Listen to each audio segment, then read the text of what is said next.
Who are you? I mean, really. It sounds like such a simple question, right? But the answer, well, the answer is anything but simple. Today, we're going to unpack one of the most fundamental parts of being human, our identity.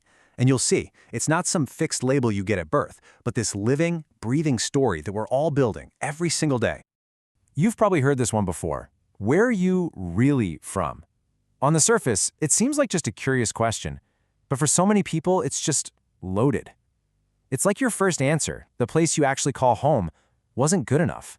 Like there's some other, simpler box that you're supposed to fit into. And this quote from a professor in London, wow, it just nails that frustration, doesn't it? It perfectly captures this tension between how we see ourselves and how other people insist on seeing us.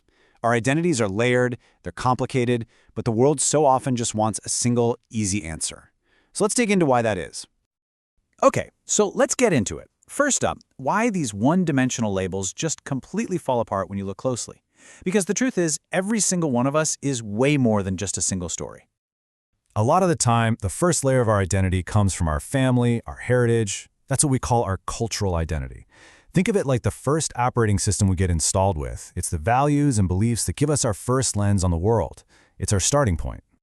But, and this is the most important part, that starting point is not our final destination, not even close. Our identity is always in motion. It shifts, it grows, it changes throughout our entire lives. It is absolutely not set in stone. So how does it change? Well, everything you go through in life shapes it. Big societal events can totally change things, like how attitudes towards Muslims in the US shifted so dramatically after 9/11.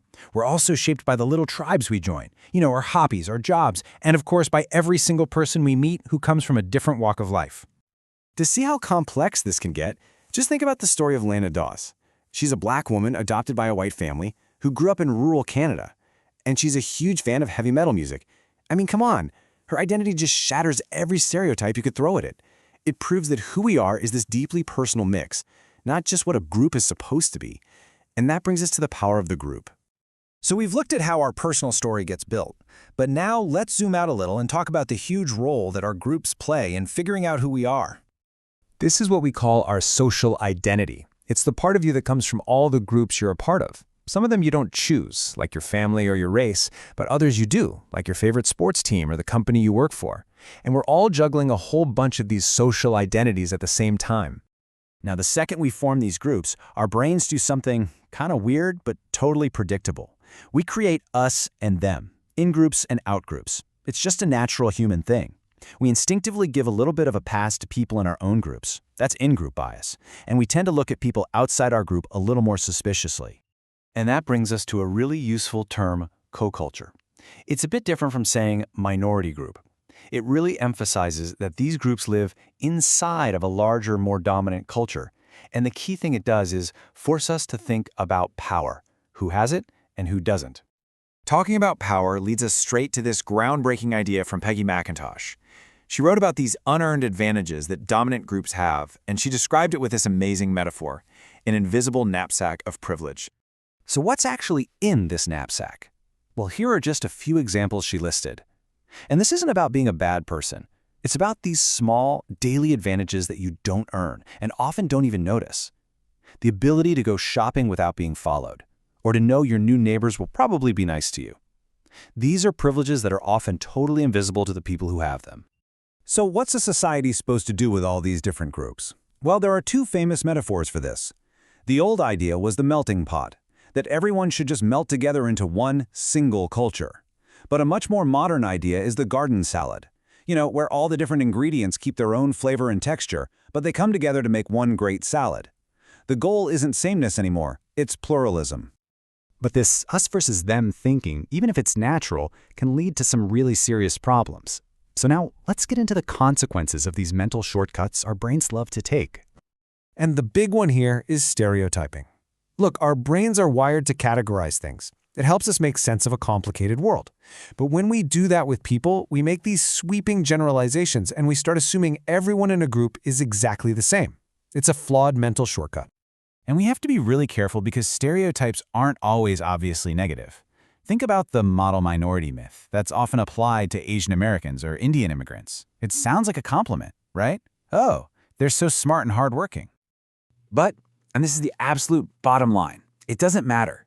Even a positive stereotype is a trap. It's a prison. It flattens real individual human beings into a single, boring and limiting story. It completely erases who they actually are. And this is where that can lead. When stereotypes mix with prejudice, they can fuel entire movements. What you're seeing here is a demonstration by Pegida, an anti-immigrant group in Germany. This is the real-world result of seeing whole groups of complex people, not as individuals, but as one single threat. Okay, so how do we fight back against this? How can we break out of these mental traps and actually do better? Let's talk about a toolkit we can use to build some real understanding. One of the most powerful ideas for reducing prejudice is something called contact theory. It was developed by a psychologist named Gordon Allport. And his big idea was that direct contact between different groups can work wonders, but only if the situation is set up in the right way. So what are those conditions? Well, first, the groups have to meet as equals, no power imbalance. Second, they need to have common goals, something they have to achieve together. Third, they have to cooperate, not compete against each other. And finally, the whole thing needs to be supported by leaders or institutions, like a school or a boss. When you get those 4 things right, real positive change can actually happen. But this isn't just about changing how we see other people.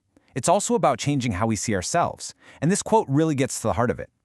For anyone in a dominant group, maybe the hardest step is realizing that your own view isn't the neutral or normal one. It's about stepping up and taking some responsibility, not checking out of the conversation.